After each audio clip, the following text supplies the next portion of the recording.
very low chair. Yeah, I know. Well, we broke yesterday. Good.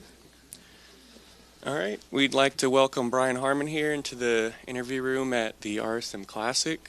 Brian making his 11th career start in this event.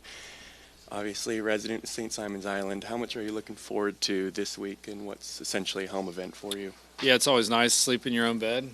Course looks like it's in great shape. I'll see Seaside today for the first time in several weeks, so excited to get out there, see what kind of, it's going to be cold, it's going to be windy, so it'll be a challenging week. Making your fourth start of the season, 3 top 25s, highlighted by runner-up last week. How are you feeling about your game as we kind of near the end of the fall? Yeah, last 8 months has been, pretty fun. I've been working really hard at it and just trying to stay patient and wait for the results to come. Had a good chance in Mexico. Just couldn't chase Russell down. He had a great week, but hopefully this week I'll get off to a good start and make a run at it. Awesome. If you guys have any questions for Brian, please raise your hand. We'll start here with Gary in the middle. Hey, Brian, how you doing? Hey, we were talking to Sepp Strachey yesterday, and I'm wondering how often have you had an opportunity to play with him, either just practice rounds, recreational rounds, or in a tour event, and what's your evaluation of his game to this point? Yeah, Sepp's a fantastic golfer. He strikes the ball really well. Broke through last year with a win. Big, strong guy, flights the ball. Yeah, he's everything you want in a golfer. He's got a good short game, and like I said, I'm most impressed with the way he can control his trajectory. He'll be out here a long time. Go to Rex right behind. Brian, being out, this event's probably very close to you, very special to you. What do you think this event's going to be like in 2 years, given sort of the uncertainty of what's going to happen in the fall?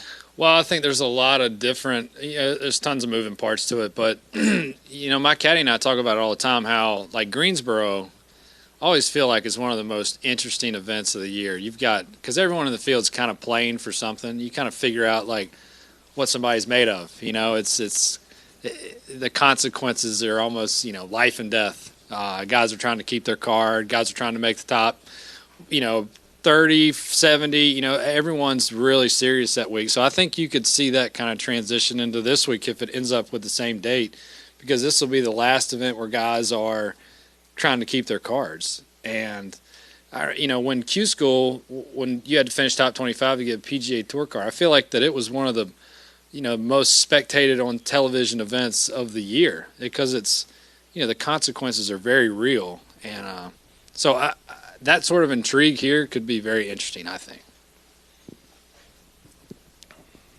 Go to Gary here in the second row. Brian, sort of along the same lines, the change in the schedule, having the elevated tournaments, you've got those stacked up, and then we've got whatever the fall's going to amount to. How do you feel about the elevated series and what that does for the tournaments that get them and what it does to the tournaments that are not elevated? Well, I think it's important that we remain kind of that the situation remains fluid. Like we can, change it around, and I think that's what's most important. Not get so married to one idea and have that be the law of the land forever. Yeah, I don't know how I feel about it yet. I'm excited to play in them, and I love that Harbortown and Cromwell are getting the elevated, and I think that's important to try to cycle in some spots that maybe guys wouldn't have gone to normally, and being able to showcase some places that guys don't see very often.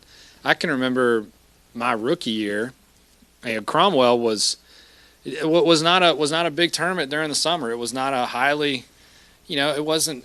It was kind of dead on the vine. I mean, it was, and then all of a sudden, the last 5 years, it's been the best tournament. One of the best tournaments in the summer. So, I think that's because guys, put it on the schedule and they see it, and the place is able to, show off what it's got, show the golf course off, show off the amenities, and guys come back, and then it was a really organic kind of growth for that tournament. I think the elevated events could help other places do that if we'll spread it around and make it work that way. Next question in the back row. Brian, how much do you think your schedule will change next year with the way the system's changing, and how much do you think getting an early, really strong finish will impact it? Well, I want to make the Ryder Cup team. That's the most important thing on my schedule for me. I feel like I've been kind of the first man off of 2 or 3 of these teams now, so I'm gonna play as much as I possibly can and try to accumulate as many Ryder Cup points as I possibly can. And I'm fairly certain it's off of money, correct? It's money for the points, right? So I'll play in all the big money tournaments that I can to try to accumulate those points. When you first moved here, what players in the local area kind of took you under their wing, and is there anybody that you've kind of doing that for now, any of the young guys? I'm trying to do that. I try to be as approachable as I can. I come off as a curmudgeon sometimes, but Lucas Glover, when I first moved here, and as of late, Davis Love is really,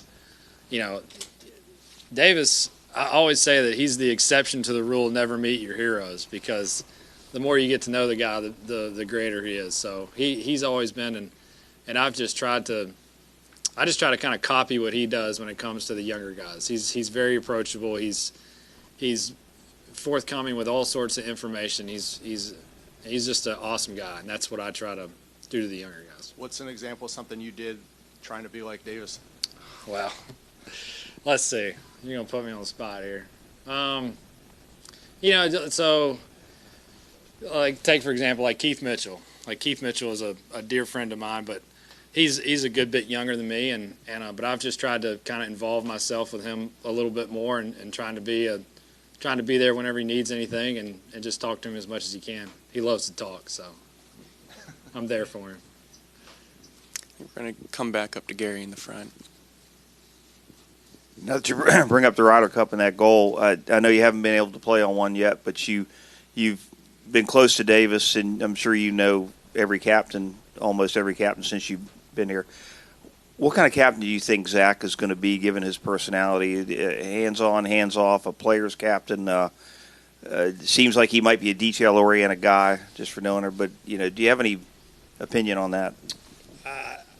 Zach's personality.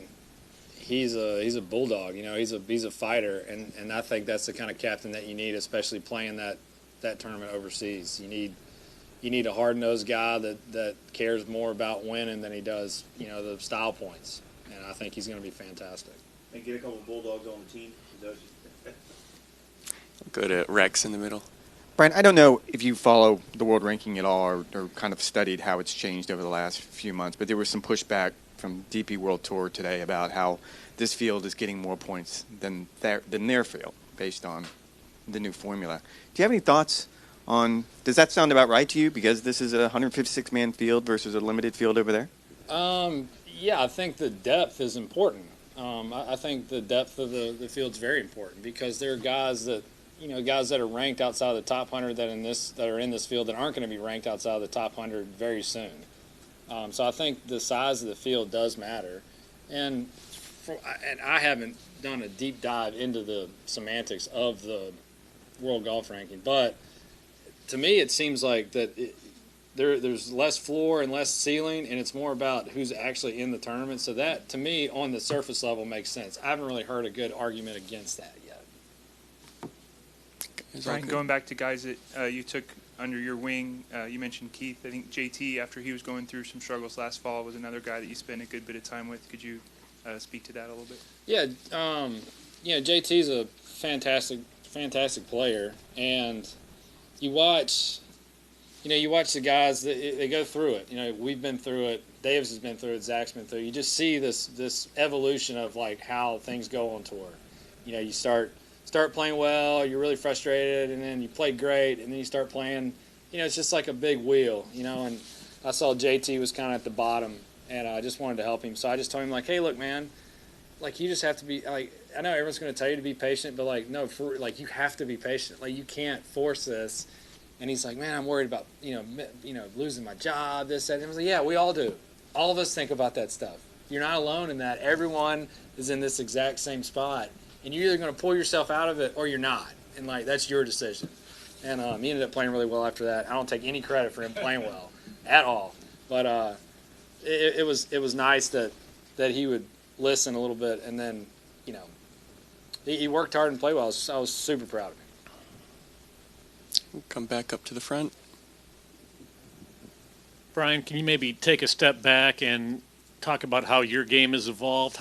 How is your game different now than when you came out here? Like, what parts of your game are better or different? Or, you said you were working on things to get better, but how has your game changed? So I've always been a pretty good driver of the golf ball, and I've always been good around the greens and pretty good putter. The thing that I've always felt was missing was my, kind of short to mid iron game. I could hit a bunch of fairways. There were a couple years where I was top 50, top 30 strokes gained off the tee, and I would be outside the top 100 in approach to the green, which is, you're just losing a bunch of strokes that way. So I've worked really hard on my iron game, and I'm getting some more looks at birdie. And when you start getting more looks at birdie, you start putting worse because your average putt's longer. So it's all kind of relative on how it. So I've had to kind of change the way that I practice putting because I'm getting more looks outside of from 10 to 20 feet, whereas usually I was chipping it up and making putts inside of 10 feet. So it's always something, always a project. Come on, Rex, what else you got for me, bud? I can't believe people think you're a curmudgeon. I don't know where that comes from. Brian, how much are you trying to get in Zach's ear about the Ryder Cup? I mean, I don't. Like I said, Davis and Davis is all. He's like a second dad to me, and he's the president, or he was a captain of the President's Cup, and I wanted to make that team so bad. I felt like I was playing really well. Felt like I could have really contributed, but I didn't tell him any of those things. Him and I are neighbors down in Camden County, a couple farms down there, and we've spent tons of time together. We never talked about it. I would never want anyone to think that I got picked because I was someone's friend. Like, I want to earn my spot. And so I made a point to never talk to him about it. And I'll do the same with Zach. You said you were close a couple of times. You feel like the first guy out. Which one of those times do you think hit you the hardest? The one that hit me the hardest was, I think I was 11th on the list and got left off for Phil. That one hurt. That was, I forget what year it was. and what do you do when how does that hurt? Like, what's the Just feelings get mad and play really well. That's what I did. So it's not the worst thing in the world. You get a little chip on your shoulder? Yeah, I think I had like 5 or 6 straight top 5s after I got left off that team. It was 2017 team maybe. 2018 started the year off with like 5 top 5s or something. All right. And with that, Brian, thank you for taking the time. Best of luck this Thanks, week. Guys. Appreciate it.